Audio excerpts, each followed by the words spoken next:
श्री कृष्ण कहते हैं, कोई भी मनुष्य अपने कर्म से भाग नहीं सकता। कर्म का फल तो उसे भुगतना ही पड़ता है। इसलिए अच्छे कर्म करो ताकि अच्छे फल मिले। नमस्कार दोस्तों, स्वागत है आपका हमारे channel the glory of God on me पर। दोस्तों, आज हम जानेंगे श्रीमद् भगवद गीता के चौथे अध्याय से क्या सीखा जा सकता है। तीसरे अध्याय में हमने सीखा कि भगवान श्री कृष्ण ने अर्जुन को बताया कि जो भी मानव श्रद्धा से मेरे बताए मार्ग पर चलता है वह कर्मों के बंधन से छूट जाता है और मोक्ष को प्राप्त करता है। साथ ही भगवान श्री कृष्ण ज्ञान योग और निष्काम योग दोनों का विस्तार से वर्णन करते हुए अर्जुन को समझाते हैं कि तुम दोनों में से किसी का भी चयन करो, मगर किसी भी परिस्थिति में तुम अकर्मा नहीं रह सकते।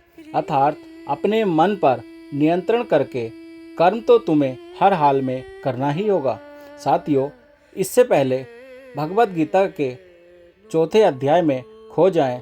अगर आप इस चैनल पर नए हैं तो चैनल को सब्सक्राइब कर और बेल आइकन को जरूर दबा दें, क्योंकि हम आपके लिए ज्ञानवर्धक और प्रेरणादायक वीडियो लाते रहते हैं।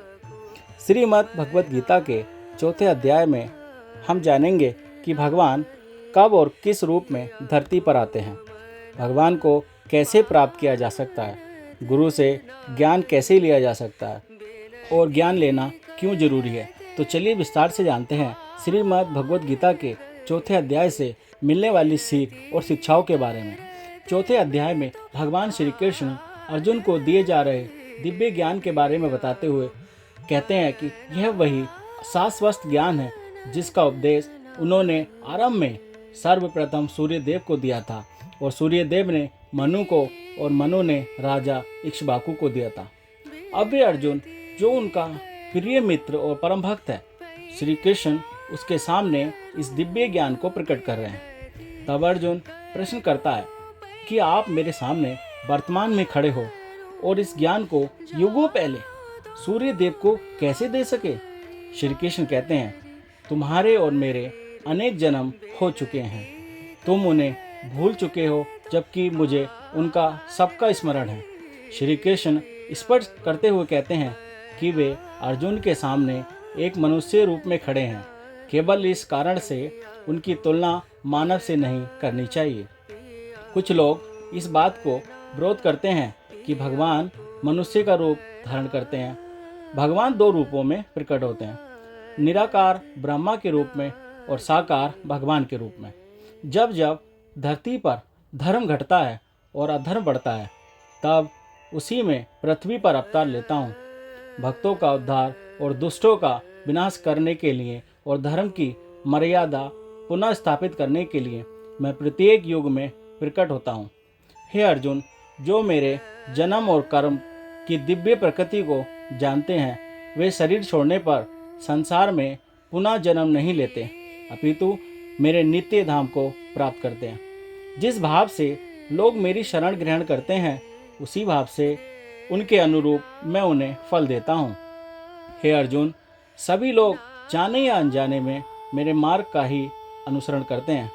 इस संसार में जो लोग साकाम कर्मों से सफलता चाहते हैं, वे लोग स्वर्ग के देवताओं की पूजा करते हैं, क्योंकि साकाम कर्मों का फल जल्दी प्राप्त होता है।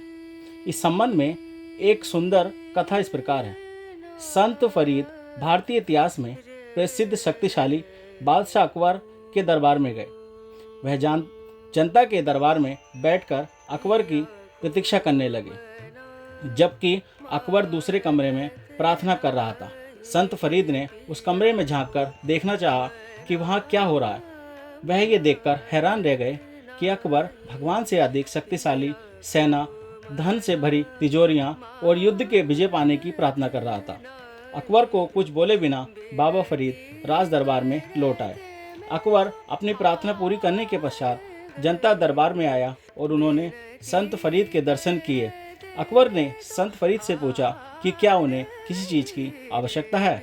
संत फरीद ने उत्तर दिया, मैं सम्राट से अपने आश्रम के लिए कुछ वस्तुएं मांगने आया था, किंतु मैंने देखा कि बादशाह स्वयं भगवान से भीख मांग रहा था। फिर मैंने सोचा कि मैं खुद क्यों ना भगवान से ही मांग लूं। अर्थात स्वर्ग के देवता केवल वही वरदान दे सकते हैं जो उन्हें भगवान की शक्तियों द्वारा प्राप्त हुआ है। हे कुरुश्रेष्ठ, जो लोग यज्ञ नहीं करते वे ना तो इस संसार में और ना ही अगले जन्म में खुश रह सकते हैं। इसीलिए यज्ञ करना अति आवश्यक है। पुराण में एक सुंदर कथा का वर्णन किया गया है। वृंदावन की गोपियों ने एक बार उपवास रखा। उस उपवास को पूर्ण करने के लिए किसी ऋषि को भोजन खिलाने की रीति का पालन करना आवश्यक था। श्री कृष्ण ने उन्हें महान ऋषि दुर्वासा को भोजन खिलाने का सुझाव दिया, जो यमुना नदी के दूसरी ओर रहते थे। गोपियों ने स्वादिष्ट भोजन बनाया और दुर्वासा ऋषि को खिलाने के लिए निकल पड़ी, किंतु उस नदी का बहाव बहुत तेज था और कोई भी नाविक उन्हें नदी पार कराने के लिए तैयार नहीं हुआ। गोपियों ने जब श्री कृष्ण से इसका समाधान पूछा, तब उन्होंने उत्तर दिया, तुम नदी से कहो कि यदि श्री कृष्ण अखंड ब्रह्मचारी है तब वह उन्हें रास्ता दे। गोपियाँ हंसने लगीं, क्योंकि वह जानती थी कि श्री कृष्ण उन पर मोहित रहते हैं और इसलिए उनके अखंड ब्रह्मचारी होने का कोई प्रश्न नहीं था। लेकिन जब उन्होंने यमुना नदी से इस प्रकार की प्रार्थना की, तब नदी ने पुष्पों का सेतु प्रकट कर उन्हें नदी पार कराने का मार्ग दे दिया। गोपियाँ आश्चर्यचकित रह गईं। वे नदी पार कर दुर्वासा ऋषि के आश्रम पहुंची। उन्होंने दुर्वासा ऋषि से प्रार्थना की कि वह उनके स्वादिष्ट भोजन को ग्रहण करे। एक महान तपस्वी होने के कारण उन्होंने भोजन का कुछ अंश ही ग्रहण किया, जिससे गोपियाँ निराश हो गईं। दुर्वासा ने गोपियों की इच्छा को स्वीकार किया और उन्होंने अपनी चमत्कारिक योग शक्ति का प्रयोग कर गोपियों का सारा भोजन खा लिया। उन्हें सारा भोजन ग्रहण करते देख गोपियाँ अचंभित हो गईं, किंतु इस बात की प्रसन्नता की कि दुर्वासा ने उनके भोजन को ग्रहण करने की कृपा कर उनका मान बढ़ाया। गोपियों ने अब ऋषि दुर्वासा से दूसरी ओर वापस जाने के लिए नदी पार करने के लिए सहायता करने को कहा। ऋषि दुर्वासा ने कहा कि नदी से कहो कि यदि दुर्वासा ने आज केवल दुग्ध के अतिरिक्त कुछ भी ग्रहण न किया हो तो वह तुम्हें रास्ता दें। गोपियाँ पुनः हंसने लगीं, क्योंकि उन्होंने दुर्वासा को अपार भोजन खाते हुए देखा था, किंतु उन्हें अत्यंत आश्चर्य हुआ जब उन्होंने यमुना नदी से ऐसी प्रार्थना की। तब नदी ने पुनः उन्हें रास्ता दे दिया। गोपियों ने कृष्ण से इस घटना का रहस्य पूछा तो उन्होंने स्पष्ट किया कि भगवान और संत ब्रह्मा रूप से लौकिक कर्मों में व्यस्त दिखाई देते हैं, किंतु आंतरिक दृष्टि से वे सदैव इंद्रियां अवस्था में होते हैं। इसलिए सभी प्रकार के कर्म करते हुए भी वे सदा अकर्ता माने जाते हैं। यद्यपि श्री कृष्ण ब्रह्मा रूप में गोपियों से प्रेम भाव से मिलते जुलते थे, किंतु आंतरिक रूप से अखंड ब्रह्मचारी थे।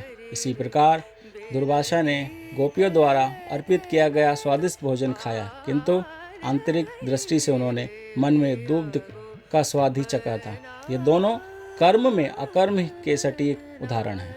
अब श्री कृष्ण अर्जुन को ये बताते हैं कि मनुष्यों के गुणों और कर्म अनुसार मेरे द्वारा 4 वर्णों की रचना की गई है। यद्यपि मैं इस व्यवस्था का रचयिता हूँ, किंतु तुम मुझे कर्ता और अविनाशी ही मानो। मैंने भले ही इस संसार को बनाया, लेकिन मैं फिर भी यह नहीं सोचता कि यह मैंने बनाया है। इसलिए मनुष्य को भी कर्म करते हुए यह नहीं सोचना चाहिए कि मैं कर रहा हूँ।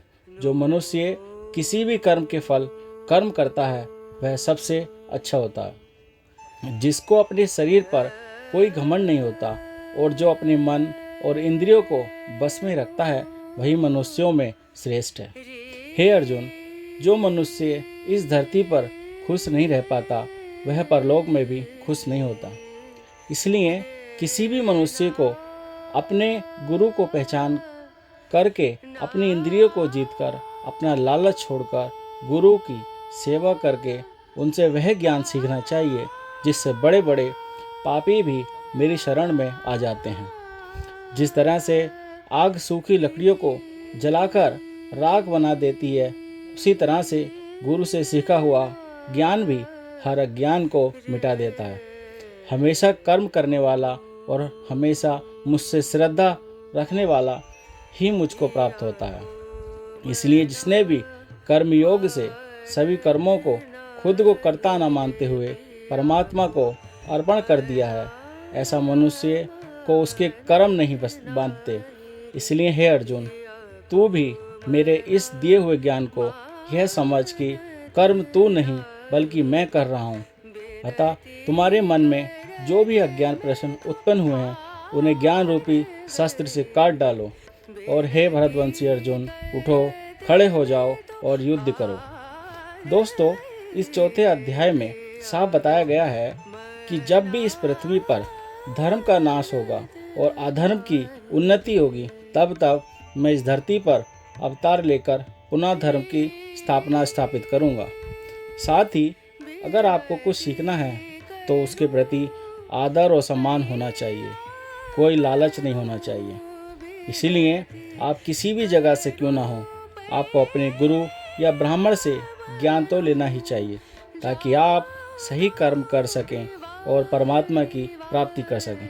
दोस्तों, आपको ये श्रीमद् भागवत गीता के चौथे अध्याय की यह वाक्य जरूर पसंद आई होगी और आपको इससे बहुत कुछ सीखने को मिला होगा। इस वीडियो में आपने क्या सीखा हमें कमेंट करके ज़रूर बताइए। अगर इस वीडियो में कोई त्रुटि या गलती हो गई हो तो हम क्षमा प्रार्थी हैं। चलिए मिलते हैं श्रीमद् भगवत गीता के 5वें अध्याय में एक आसान और सरल व्याख्या के साथ। तब तक अपना ध्यान रखिए, ख्याल रखिए, सुरक्षित रहिए और खुश रहिए। जय श्री कृष्ण।